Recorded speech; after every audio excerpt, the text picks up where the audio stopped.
ბათუმში ლერმონტოვის ქუჩაზე 12 ნომერში მდებარე საცხოვრებელი კორპუსის სადარბაზოში ელექტროსადენებს ცეცხლი გაუჩნდა. შედეგად არავინ დაშავებულა. ადგილობრივების ინფორმაციით სახანძრო სამაშველო ჯგუფები 112-ში ზარის განხორციელებიდან მალევე მივიდნენ. შინაგან საქმეთა სამინისტროს საგანგებო სიტუაციების მართვის სამსახურის ინფორმაციით კი ცეცხლის ლიკვიდირება მალევე მოხდა. მოხდა ელექტროშიძე, თათქმემოთა იმყოფება ქვემოთ ლიფტთან ახლოს. ლიფტში რამე არ ყოფილა. და ამეძახე პაჟარნი მოვიდა, მაგრამ სანამ მოვიდა ჩააქრეს, ცეცხლი წაგიდებული იყო. სანამ ჩააქრეს, დაკვამლიანება ევიდა ზემოთ უკვე კორიდორებში მასში და ახლა ველოდები დაკვამლიანება გაჩერდება.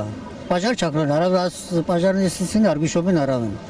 და რო ყველაფერი დაწყარდება, კვამლი არ იქნება, მე შეგვიშობენ ყველას. მაგ არის შემოსასვლელში სინათლის იგი ოთახი. ხო და მაქანემ წაეკიდა ცეცხლის სუნთლად მაგას და მთელი ის კორპუსებში გახვებული ვიყავით იმ კვამლში.